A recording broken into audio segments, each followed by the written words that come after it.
इराणचं तेल 50 वर्ष ब्रिटिशांनी कसं लुटलं?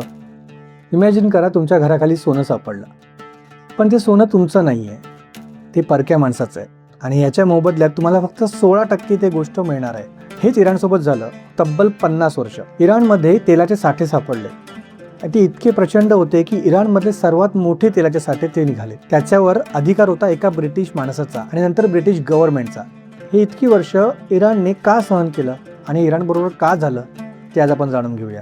नमस्कार मित्रांनो, माझं नाव पराग. तुम्ही पाहताय जगात काय चाललंय. आज आपण जाणून घेणार आहोत ब्रिटिशांनी इराणचं तेल 50 वर्ष कसं वापरलं. पण हे समजून घेण्याआधी थोडासा इतिहास बघूया.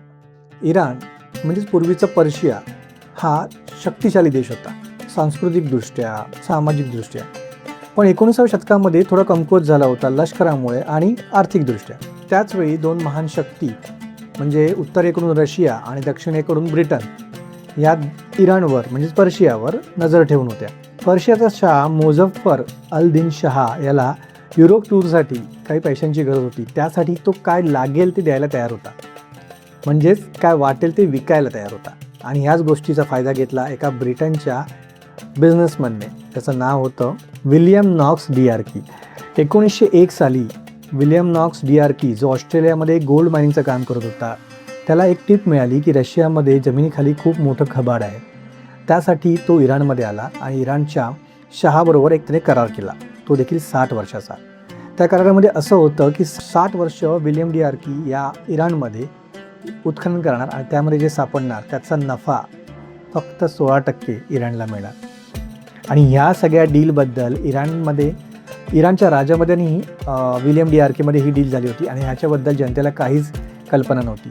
इमॅजिन करा, एवढं मोठं त्यांनी डील केली आणि फक्त 16% इराणला घेतली. म्हणजे तो किती डेस्परेट होता ह्या डीलमागे. आता 7 वर्ष गेली या सगळ्या उत्खननामध्ये, या सगळ्या रिसर्चमध्ये. त्या विल्यम डिआर्कीची टीम देखील थकली होती, हार मानायच्या उंबरठ्यावर होते. तेवढ्यात असं झालं की 1908 मध्ये तेलाचे विहीर सापडले आणि तेलाचा एवढा मोठा साठा, म्हणजे इराणमधला सर्वात मोठा साठा त्याला सापडला होता. आता इथे लगेच Anglo Persian oil company establish झाली. विन्स्टन चर्चिल हे ब्रिटन नेव्हीचे त्यावेळेचे अध्यक्ष होते. त्यांना एक कल्पना होती की याच्या पुढचं जे युद्ध आहे किंवा याच्या पुढचं जे जग चालणार आहे ते कोळशाभोवती नाही, कोलभोवती नाही चालणार आहे, ऑइलभोवती चालणार आहे. त्यामुळे त्यांनी लगेच त्या कंपनीचे 51% शेअर विकत घेतले.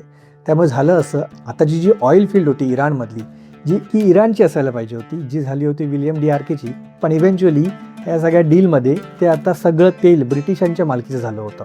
आता ती कंपनी एका माणसाची नव्हती, ती होती ब्रिटिश सरकारची.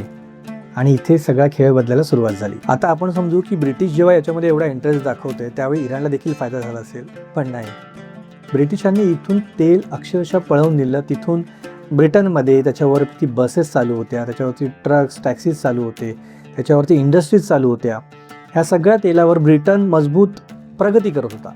पण इराणला काय मिळत होता? फक्त 16% नफा. आणि त्यावर देखील एक ट्रिक होती.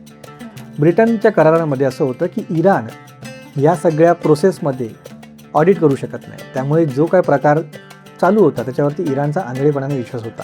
पण ब्रिटनने यावेळीसुद्धा त्यांना लुटलंच. 1941 साली दुसरं महायुद्ध सुरू झालं.